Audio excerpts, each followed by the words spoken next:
अस्सलाम वालेकुम स्टूडेंट्स, मैं हूं आपके साथ बुशरा और आपको अपने यूट्यूब चैनल AIOU अकेडमी में खुशामदीद कहती हूं। उम्मीद करती हूं आप सब खैरियत से होंगे। स्टूडेंट, आज की इस वीडियो में मैं आप लोगों के साथ शेयर करूंगी 438 प्रिंसिपल्स ऑफ अकाउंटिंग का गेस्ट पेपर, प्लस कुछ ऐसी टिप्स बताऊंगी जिनको अगर आप फॉलो कर लेते हैं तो आप इस पेपर को पास आउट कर सकते हैं।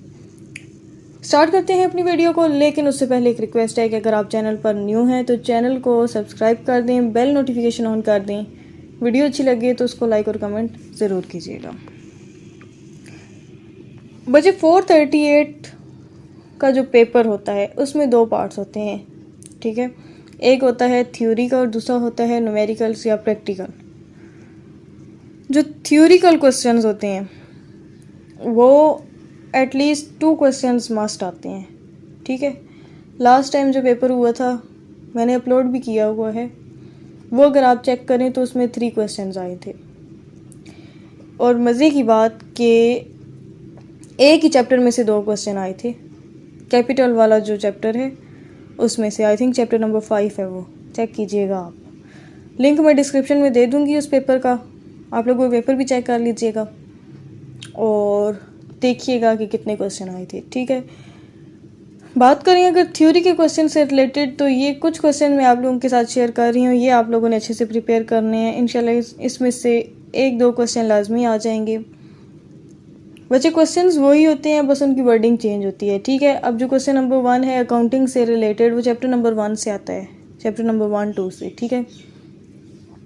तो ये आप अकाउंटिंग पे अच्छा सा एक टॉपिक तैयार कर लें जिसमें उसकी डेफिनेशन आ जाए, डबल एंट्री सिस्टम आ जाए, क्रॉनिक कॉन्सेप्ट आ जाए, ठीक है। जर्नल एंट्रीज किस तरह से पास आउट करते हैं वो आ जाए। तो आपके पेपर में अगर अकाउंटिंग से रिलेटेड कोई भी थ्योरी की बात कर रही हूँ, ठीक है, कोई भी टॉपिक आ जाता है तो वो वाला आप लिख सकते हैं, इसमें कोई इशू नहीं है, ठीक है। इम्पोर्टेंस आ जाए या नीड्स आ जाए, अकाउंटिंग क्यों ज़रूरी है, तो वो सारा आप उसमें डिटेल लिख सकते हैं, ठीक हो गया। इसी तरह जो बाकी क्वेश्चन हैं, अब जर्नल जो है वो आपका आ जाएगा उसमें सेकंड चैप्टर में से, ठीक है। ये भी आप अच्छे से प्रिपेयर कर लें, इसकी डेफिनेशन कर लें, इसके ऑब्जेक्टिव्स कर लें, इसके फीचर्स कर लें, ठीक है, इसका मेथड कर लें और कितनी टाइप्स होती हैं एडजस्टिंग एंट्रीज़ की वो कर लें। तो ये भी आपका एक क्वेश्चन कंप्लीट तैयार हो जाएगा, ठीक है।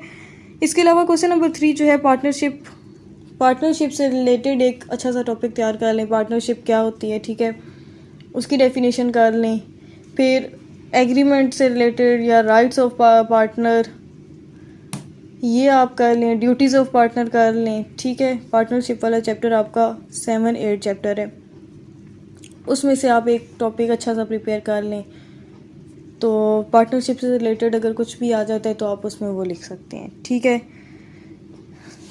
ये कैपिटल वाला जो चैप्टर मैं आपको कह रही हूँ ये आपने फुल याद करना है। उसकी एक वजह है कि आपको हो सकता है लास्ट टाइम जो पेपर हुआ था उसमें 2 क्वेश्चन आए थे इस चैप्टर में से, इस दफ़ा भी पॉसिबिलिटी है कि 2 क्वेश्चन आएंगे, ठीक है। एक में तो डेफिनेशंस वगैरह आ जाएंगी और दूसरे में आपने विद रीजंस बताना होगा कि कैपिटल है, रेवेन्यू है, एक्सपेंडिचर, एक्सपेंसेस, ये क्या है नेचर में, ठीक है। तो वो आपने बताना होगा। उसका सोल्यूशन मैं ग्रुप में सेंड कर दूंगी। आपने अगर अभी तक ग्रुप को ज्वाइन नहीं किया तो उसका लिंक मैं डिस्क्रिप्शन में दे दूंगी, आप वो ग्रुप को ज्वाइन कर लेंगे। लेकिन याद रखिएगा कि वो जो ग्रुप है वो जस्ट मेरे सब्सक्राइबर के लिए है, ठीक है। तो जिन्होंने चैनल सब्सक्राइब किया हुआ है और ग्रुप में ऐड नहीं है तो काइंडली वो ग्रुप ज्वाइन कर सकते हैं और फिर वो सोल्यूशन इसका ले लेंगे, ठीक है। इस क्वेश्चन का सोल्यूशन मैं आपको दूंगी, बाकी तो आपकी बुक में है सब कुछ, तो वो आप आराम से कर सकते हैं। आगे देखें, ये जो क्वेश्चन नंबर 5 है ये भी सेम उसी में से है, ठीक है। उसके बाद आपने शेयर कैपिटल ऑफ कंपनी, ये कंपनी से रिलेटेड जो चैप्टर है उसमें से आया है क्वेश्चन, ठीक है। उसके बाद क्वेश्चन नंबर 7 और 8 भी उसी में से है, ठीक है, क्वेश्चन चैप्टर नंबर 5 में से आया हुआ है। उसके बाद क्वेश्चन नंबर 9 जो है वो है आपका बुक कीपिंग एरर्स, ठीक है। मेरे ख्याल से इसी का सेकंड पार्ट है। बैंक रिकॉन्सिलेशन स्टेटमेंट वाला जो चैप्टर है, उस चैप्टर का ये सेकंड पार्ट है। तो ये भी आपने अच्छे से प्रिपेयर करने हैं दोनों क्वेश्चन। और इसके अलावा मैं आप लोगों को ये बताऊंगी कि अगर थ्योरी से रिलेटेड कोई भी क्वेश्चन आ जाए, ठीक है, इन केस कि अगर आप प्रैक्टिकल क्वेश्चंस कंप्लीट नहीं कर पा रहे हैं, ठीक है, नहीं आते आपको, जो आते हैं वो अच्छे से करें और जो नहीं आते उनकी जगह फिर आप थ्योरी अटैम्प्ट करें। थ्योरी में अगर प्रैक्टिकल क्वेश्चन में थोड़ी सी भी मिस्टेक होगी, आंसर गलत होगा तो पूरा क्वेश्चन गलत हो जाएगा, ठीक है, लेकिन थ्योरी में आपको कुछ ना कुछ मार्क्स ज़रूर मिल जाएंगे, मतलब ना होने के बराबर नहीं होगा, ठीक है, कि अगर आपने थ्योरी अटैम्प्ट की है तो कुछ ना कुछ मार्क्स मिल जाएंगे, जबकि अगर आप प्रैक्टिकल या न्यूमेरिकल्स अटैम्प्ट करते हैं और वो मिस्टेक उसमें कर देते हैं तो वो गलत हो जाएगा, उसमें कुछ भी नहीं मिलेगा। तो ना होने से बेहतर है कुछ ना कुछ आपको मिल जाए। ठीक हो गया। उसके बाद जो पार्ट बी है इसका, जो प्रैक्टिकल क्वेश्चन आते हैं, जो न्यूमेरिकल्स आते हैं, उनमें बच्चे अकाउंट्स बनाने होते हैं। जर्नल एंट्रीज़ मैंने आपको सिखा दी हैं, ठीक है, लेजर अकाउंट बनाना सिखा दिया है, एडजस्टिंग जर्नल एंट्रीज़ भी सिखा दिया है, trading profit and loss account भी मैंने आपको कंप्लीट फॉर्मेट उसका दिया हुआ था, वो भी आप लोगों को आता है।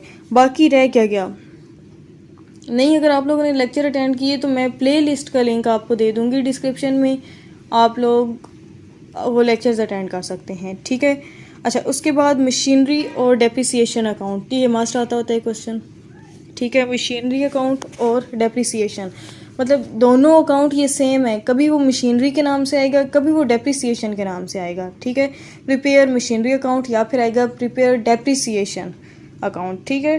तो ये एक ही अकाउंट है, ये भी बहुत ईजी है, ये आप प्रिपेयर कर लें। उसके बाद बैंक रिकॉन्सिलेशन स्टेटमेंट के दो ही मेथड हैं और दोनों मेथड्स बहुत आसान है, बहुत ईजी मेथड हैं ये भी क्वेश्चन लाजमी आता होता है, ये भी आपने अच्छे से प्रिपेयर करना है, ठीक है। अच्छा, क्वेश्चन नंबर 6 में देखें ज़रा, जो अकाउंट बनाना है, कभी आपके पास इनकम एंड एक्सपेंडिचर दिया होगा, ठीक है, और कभी रिसिप्ट्स एंड पेमेंट दिया होगा, तो आपने इनकम एक्सपेंडिचर बनाना होगा। इस तरह से होगा, दोनों अकाउंट में से कोई एक दिया होगा और दूसरा आपने बनाना होगा। ये भी बहुत इजी है, इसमें भी कुछ मुश्किल नहीं है, ठीक है। तो थोड़ा सा कंसंट्रेट करें, ना समझ आए तो मुझे बताइएगा, इन 2 दिनों में मैं ये टॉपिक्स क्लियर करवा दूँगी आपके, बट पहले आप कोशिश करें कि ख़ुद से करें, ठीक है। उसके बाद फिर अगर ना समझ आई तो मुझे बताएं, ये आज आप फाइनलाइज़ कर लीजिएगा। ना समझ आई तो फिर आपने ये मुझे लाजमी बताना है, ये मैं आपको 2 से 3 अकाउंट क्लियर करवा दूँगी और फिर इंशाल्लाह आपका पेपर अच्छा हो जाएगा, सही है। इसके अलावा पास्ट पेपर लाजमी देख लीजिएगा, मैंने अपलोड किए हुए हैं चैनल पे, वो आप लोगों ने मस्ट प्रिपेयर कर लेने हैं। असाइनमेंट्स में जो आपके थ्योरेटिकल क्वेश्चंस हैं, जो आपने अभी असाइनमेंट सबमिट करवाई हैं, वो वाले क्वेश्चन भी मस्ट प्रिपेयर कीजिएगा, ठीक हो गया। उम्मीद करती हूँ आपको आज की वीडियो अच्छी लगी होगी। मिलते हैं नेक्स्ट वीडियो में, और तब तक के लिए मुझे दीजिए इजाज़त। अपना बहुत सारा ख्याल रखिएगा, दुआओं में याद रखिएगा। खुदा हाफिज़, फ़ी अमानिल्लाह।